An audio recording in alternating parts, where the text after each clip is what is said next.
Tell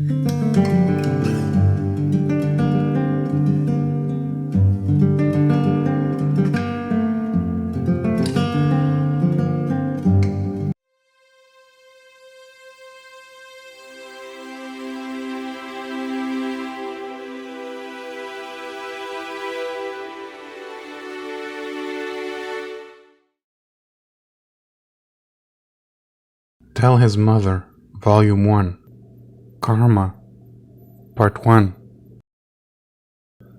Thunder boomed. This brought the mass of her thoughts to heel, like a farmer too preoccupied with rice to miss the royal messenger announcing the imminent arrival of the Jamin Malik.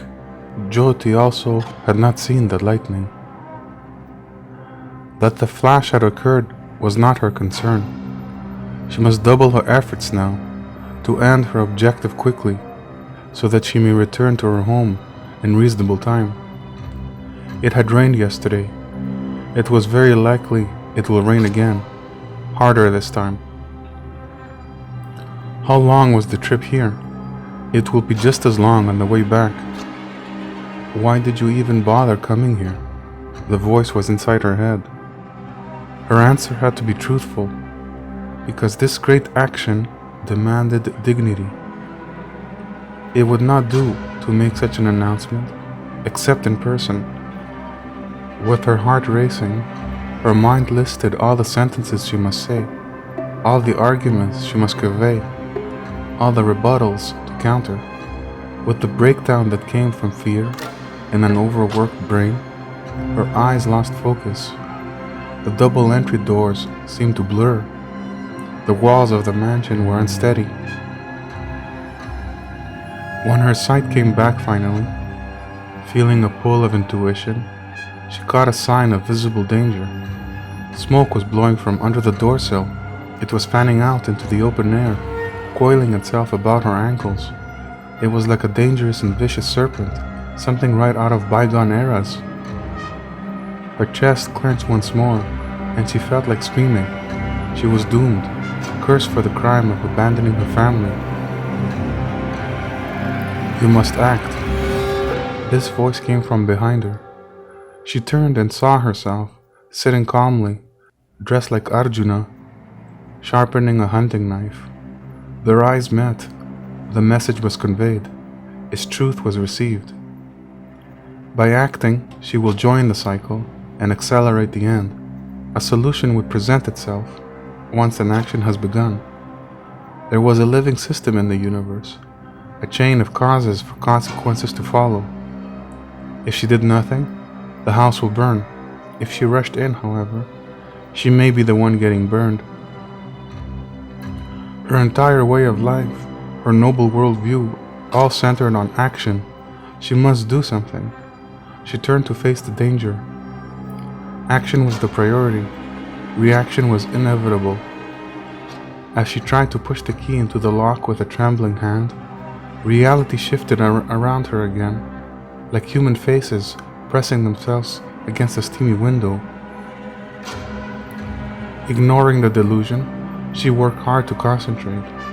From the corner of her eye, however, she saw a gigantic battle quickly filling the space around her.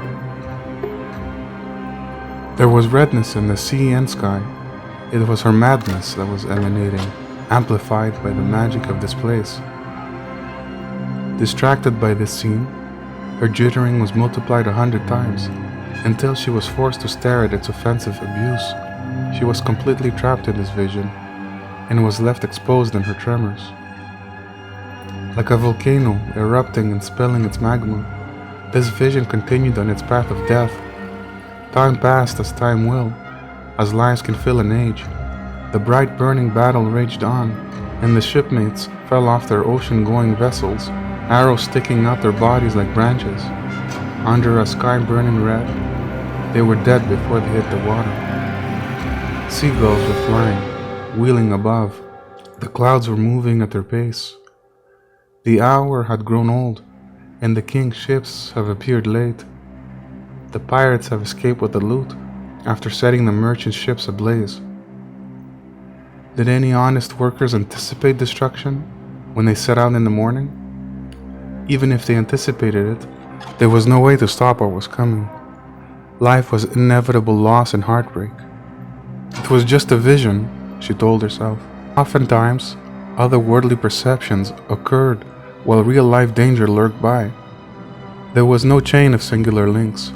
What was real and what was seen happened at the same time. You see, you are destined to fail. The key slipped from her fingers, and she tried to find it. Hurry, or else mother-in-law could die. At last, there it was. Jyoti picked it up and thrust it in the keyhole. She pressed down on the curved handle, only to find that the double doors weren't even locked. Shame was leagues away now, for few ventured into fierce territory, feeling foolish. That would come later. A fire was no joking matter. Will the house burn down? Will the fireman come in time?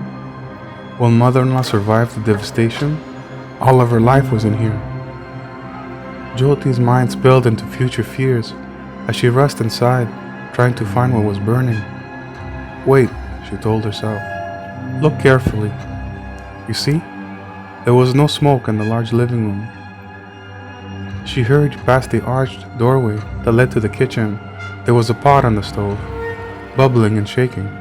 The smoke coming from it was partly nothing to be frightened of. She grabbed the large green mittens beside it and pulled on the handles, levering the rounded container on the counter. Breathing deeply, trying to control herself, she stood there, hands on the counter, shaking. It occurred to her, a few moments later, that if there actually had been such devastating smoke around her, she would have been choking. She turned to the tall ceiling, trying to check if the fire alarm detector was still there. There was nothing, no audible or visible signal of any real problem. Hadn't she seen smoke? Or had that been made up too? Counting aloud to 3, she took hold of the pot's cover. Her long braid was pushed back as the steam blew its way into deliverance. Her mint sky spare earrings kept dangling. The water had all vaporized, and now only the lens-shaped seeds were left. Some lentils held together in chunks, others were falling apart, spreading, oozing out without order, sticking to the pot. The room was filled with the scent of cooked tomatoes and parsley, the smell she always associated with this way of cooking dal. The seeds were not all the same, even before being cooked. Some were yellow, others brown. Sighing, she accepted her humiliation and shut the part of herself that wished Andy would come to save her again.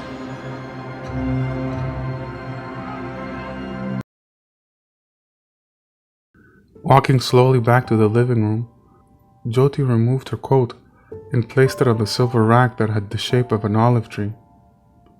She removed her Michael Kors boots by the front door. Shame tugged at her consciousness at last, and she accepted it. The time for scrutiny and accountability has come. Did she hallucinate the smoke? Yes. And what of the sea battle? Yes, that too. Why could she not see past the distraction, knowing it was all made up? She had suffered many times, but the embarrassment of appearing ungraceful in public, next to Andy, that was the worst manacle she was forced to carry. It reoccurred again and again, when her mind felt imprisoned. She was always scared that he would get mad at her one day and leave. Sometimes, it was the smallest things that could break a person. A relationship was the same. Men weren't the types to sit around and accept something they didn't like. She expected him to turn silent one day, withdraw from all attachment, just like her father did, eyeing her with unmistakable malice, simply for asking for a dress or something else insignificant. These moments of overwhelming weakness made her understand why she was hated so much by that heartless man.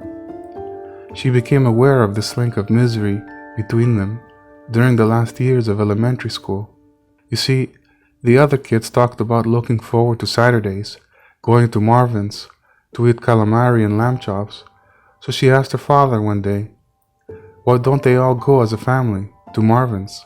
He eyed her as if she was a rice bag with mouth droppings. She felt so ashamed she even asked. But what else could she do? She wanted to be like the other kids and looked forward to good things. She was no stronger than she had been in those near-forgotten episodes of her life. She should be proud that in the face of this danger, she rushed at it rather than doing nothing. And yet, she felt the same now as she felt back then. To make matters worse, her skin started itching terribly. She had the urge to rip her flesh off with her nails. She didn't move. It will pass. It always did. She clung to the certainty that this will all end and relief will follow.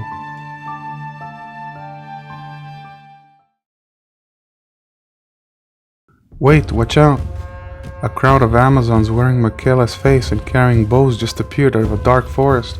Knocking arrows to their strings, they scanned for more weak spots in Jyoti's spiritual energy. Fairies flew out of her fingers as a response, sprinkling stardust in their wake. These were undoubtedly manifestations of her pious achievements.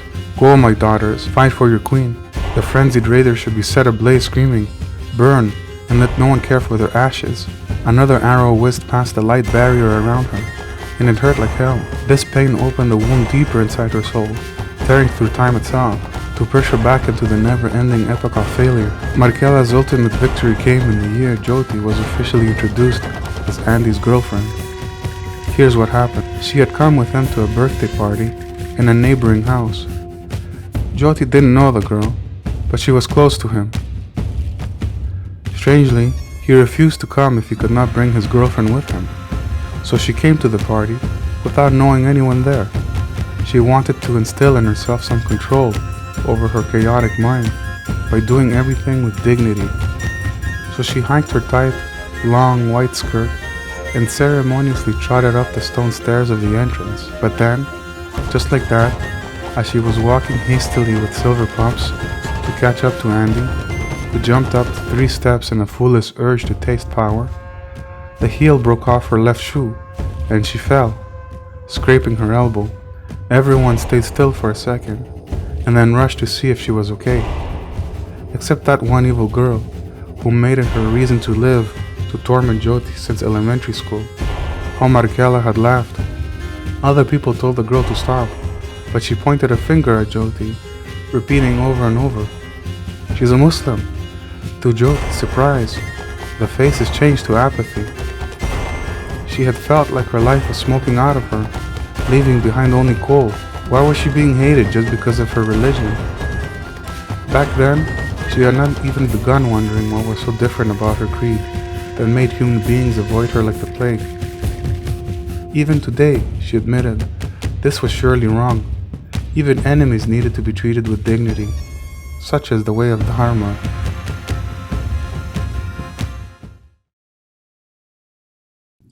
Another of Markella's victories was when Jyoti had gone to church on Seyronk with Andy's parents. She had been immersed in anxiety for the whole bus ride, ignoring hallucinations, trying to catch the landmarks along the way. She had been very afraid in the church. The candlelit icons of saints were spooky, but when she inspected the faces around her, she recognized that the holy-sounding liturgy was moving the people, as religion should be doing. There was an aura that affected them, uniting them together in this impressive experience. Truly, she envied them, because she could not feel the same, bearing witness to the tragedy of her mother and father's religious theatrics. Early in those days, it was when she began seeing the doomsday cult for what it was, a hassle. From her limited experience, having been given permission to go to the mosque on rare occasions, she had taken notes. She had seen pictures of the Taj Mahal, so she always wondered, how could such beauty have been created by the same people who were so eager to leave this stinking dunya, this low-level world that was a curse to live in? So what was the point of beauty? Wasn't this world and all it contained worth less than the wing of a mosquito to the lonely god? The answer was obvious. Beauty came from another level of existence, and those who witness its preciousness are not so eager to dump it behind. The afterlife can wait. We have a real treasure in our hands now. What was it that mother-in-law always said? Truth is a correspondence between what is and what we understand through our senses. A correspondence, then, between presence and consciousness. Anyway, Markela was there on that day too, and she went around exposing Jyoti. Loudly, the Greek girl shouted, "She's a Muslim, she has a bomb, look, her hands are shaking." People were ready to rush out because they saw Jyoti's hands shaking, but Andy was there, and he shouted that it wasn't true. His voice was one of authority. People stopped and listened. Andy had been the cornerstone on which she had erected this glorious temple she had become. His mischievous smile, his jokes, his play of the eyes, his affection, they all belonged to her. They were refined treasures that decorated her privacy. When she had tripped at the birthday party, he appeared right next to her, just like magic. He lifted her off the ground. He held her tenderly and spoke to her with a voice so soft. "Shh, it's okay. I'm here." He carried her inside the house, and in the privacy of the moment, had she not cried on his shoulder for an hour? Yes, she was all broken up, from the inside of her brain to the nerves of her hands and feet. See how she was shaking? Somehow, these defects didn't repulse him. Her constant need for his affection didn't change him into her father either. Whatever she needed, Andy gave it to her without a second of hesitation. She was Muslim? He converted and became one too. Yes, he had gone where his countrymen feared going, crossed deep into the hell she was chained in, and pulled her out of it. It was through such whispers that she began seeing Andy's decisions. It was like being allowed in his mind and see the world through his eyes.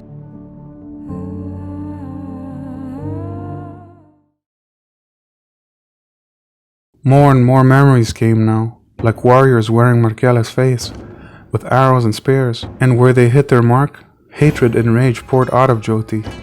If she will die tonight, who will remember her? Markela always said that Jyoti was nothing but a gypsy girl, who couldn't even speak properly.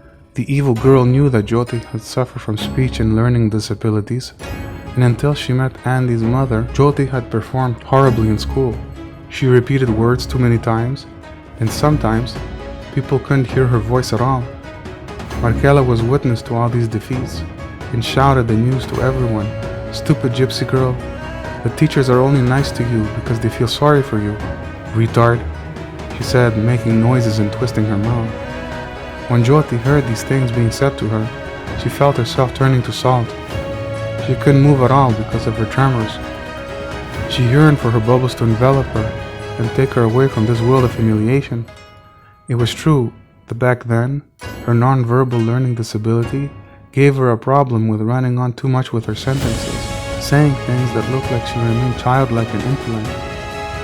Teachers were too polite to tell her to stop talking, but when the events of her discussions would replay in her mind, she would see for herself that there was indeed a problem.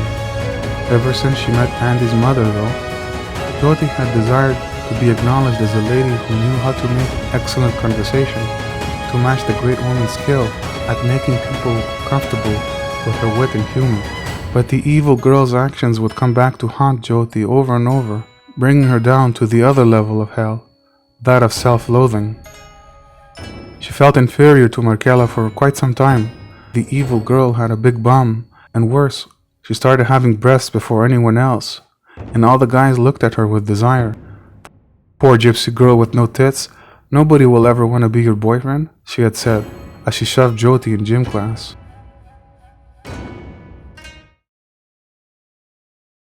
Action was needed. How will she react to all of this? Even noble warriors must die someday. Had she given it all her best? The wound deepened. Once, early in her romance, when she and Andy had been keeping their love a secret, he asked her to go out with him, to be seen in places together, in public. She kept saying no in different ways, fearing that she would lose him because of it. He didn't change his affection in any way though, but that day her family doctor told her that she needed to go to the hospital for surgery, she didn't know what the point was of keeping her relationship a secret. She was mad and scared, and in this state of mind, She accepted to go with him for coffee. At the second cup, he met an acquaintance of his. Jyoti deciphered from what the girl said that they used to practice folk dances together, because she wondered when they will do all of that again. The brunette was athletic, and the white, tight capri pants she was wearing complemented the shape of her long, toned legs very well. Apparently, she had broken her ankle a month ago and had inherited a limp, discernible only to angels and jinns. Andy had smiled playfully, and his eyes were ever roaming the gracefully shaped legs, and while he stared at her, they conversed in their language. The rudeness was initiated by the girl, but why did he perpetuate it? Jyoti was left out, as if she didn't belong with him at all. Then the Greek girl put her hand on his shoulder. He had been flirting with her. Jyoti had been sure of it. When the intruder left, he turned to his coffee, smiling to it as if nothing had happened, as if there was nothing out of the ordinary in such a meeting. Jyoti had felt her stomach turn to cold, but she remained silent. What else could she do? When he noticed that she was upset, she wanted to stand up and go somewhere, anywhere, very far from this immodest, incorrigible, and insensitive fool.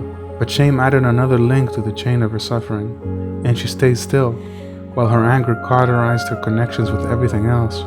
On the same day, Andy was invited to a bowling alley, and he begged Jyoti to come with him. She could die soon in the hospital, so why not?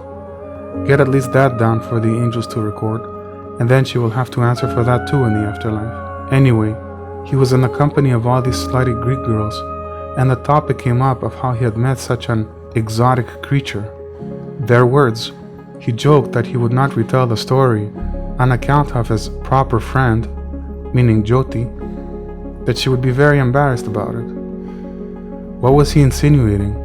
She had been furious, and he saw it. She didn't move away. She stayed still and didn't even look at him the whole time he was trying to reconnect with her. When they went outside, however, just the two of them, she finally let him have it. The wind was pulling on her long unbraided hair, as if trying to pull her out of this fight. If only she had listened. She told him she was glad he could make others laugh at her expense. Her breaths were coming in quick, her chest was hurting, and her arms were shaking. He said that was just to break the ice. By saying embarrassing things about oneself, people loosened up. He said it was not by taking oneself too seriously that people shared their true nature. Without even thinking about his words, her enraged hand shot out and she slapped him hard, right in his face. She would not allow him to humiliate her, nor more than her body already had. She didn't have to avoid him after that incident. He did it by himself. He didn't come to school for the next 2 days. Then it was the weekend. And then she saw him again. This time she was alone and terrified in a dark room, fearing the angel of death had come to her, and no one else was there for her, and her life was in real danger. How Andy heard that she was in the hospital, she never found out, but he had come for her. When she gained consciousness again, she got dressed, and then, in the waiting room, there he was, sitting, waiting, staring down at his careful fingertips tapping each other. Then when he looked at her and saw that she was fine, he exhaled his relief. He stood up, picked up his dark leather jacket, and walked by her, keeping his head down. And he kept on walking with slow steps so that he won't go too fast. He didn't say anything. When she came out of the building, he was waiting by the sidewalk. He had already called the cab, and when she came close to him, she looked at his worried face, but still he was avoiding her eyes. He opened the door, and she stepped in just as he stepped back. She saw the furtive deed. Stay, she wanted to say, but she couldn't. Then the door closed. As the taxi pulled out on the street, she put her hand on the window. Wait, she wanted to say, and tears fell from her eyes. The cabbie stopped her when she wanted to tell him where to go because he had been told what to do. It seemed Andy had told him where to drop her off. She cried along the way, and she knew that he was ashamed of what he had done. And yet, no matter his wound, he came to her when the entire world had abandoned her. The cabbie didn't ask for money either. It seemed Andy had taken care of all her needs. When the weekend passed, however, she decided to never ever become such a vile person again, one who delighted in the pain of others. And so it was that she sought him out at school. She rushed inside, walking up to him in the hall. She went up to his locker and greeted him with an honest smile, the type of admission that came from a clean heart. He had been truly happy to see her, being healthy and ready to be back at school again. She understood this much without him saying so. His face was shining like the full moon. She too was happy. She touched his cheek where she had slapped him, and then, just like that, she just pulled him closer to her, put her arms around his neck, and kissed him in public. Her tongue would swallow all his regret. The entire hallway in school had golden fireflies flying around. Everyone turned around as if in shock, and most of the girls cheered and applauded. It was as if this made people happy to see them together. Someone took a picture of that kiss, and it found its way in the school yearbook. They sat together on patches of chamomile flowers afterwards, under the shade, between the two weeping willow trees in Beaubien Park. Andy was reclining on his side, and began to tickle her waist with his finger as she was sitting.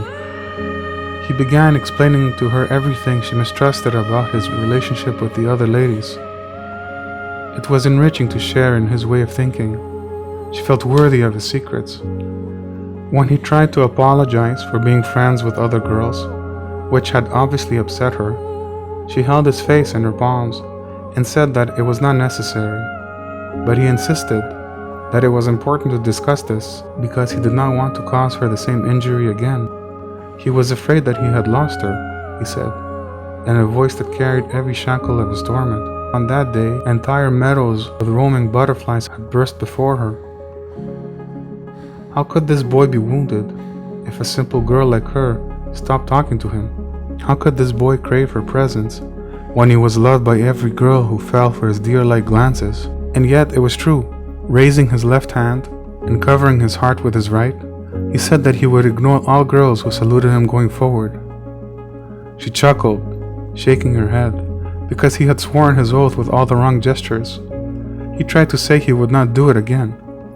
Really, can Andy, the great sociable person that he was, be put to death on account of her silly shyness? She told him that it was fine if he talked to other girls, and it was fine if going forward he said embarrassing things about their common knowledge romantic life to make people comfortable at social gatherings.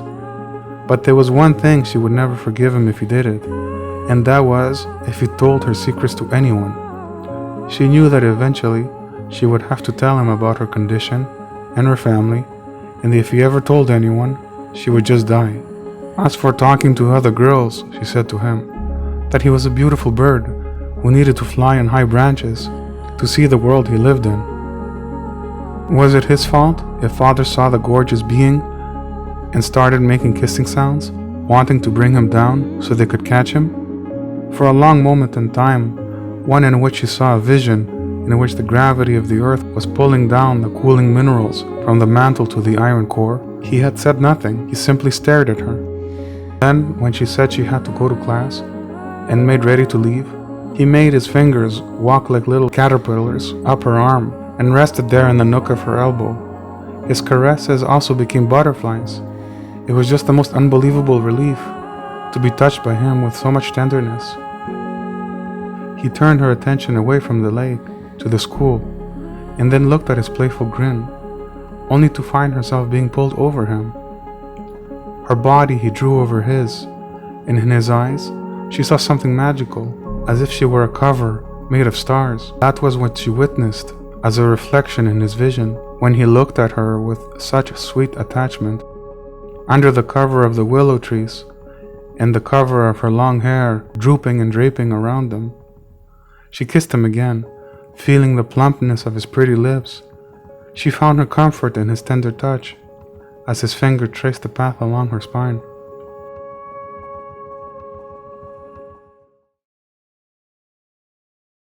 That had been her first transformation, when she at last realized that she had it all wrong. It was at that time that she saw human desire as something different, something that went beyond murderous shame and explosive urges.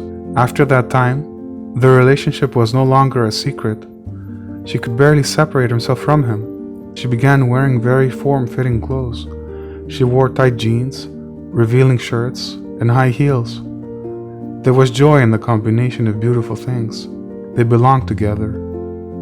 Winter came, and snow gently fell. She quickly upgraded the rest of her wardrobe to sexy and fancy. Reciprocal to her actions, he had also changed, and was becoming a decent guy, much to the dismay of many other girls. He showed that he could be faithful to her, and there was no doubt in her mind that he would become her husband. Just the thought of living with him made her blissful beyond anything her bubbles had ever given her. Whenever she was irritated, he was there to soothe her. After winter passed, they hiked to the mountain for the first time. The houses up there, on that early part of Côte de Neige, looked as if they were built in Normandy, with their wooden crossing patterns on the front. Indeed, they appeared like barns, and their large triangular wooden roofs made her think of mead halls. At first, she did not want to walk up the trail of cedar, and insisted on taking the bus. She had complained that walking would take too long. He kept saying, "Wait till you see the ducks," and she kept asking where they were. But as they made their way up the slope, after her vision cleared and looked past the trunks of maple trees, she saw the sun shining brightly over Beaver Lake. There were so many ducks. They were all together, swimming slowly over the waves. She sat near the statues of the martial artists, taking in the beauty of the landscape. What a day of happiness that was. Hearing his voice, speaking softly in the shining memories she kept so close to her affections, it invited calm to settle near her and to stay. Don't you see? Endurance was the secret of transformation.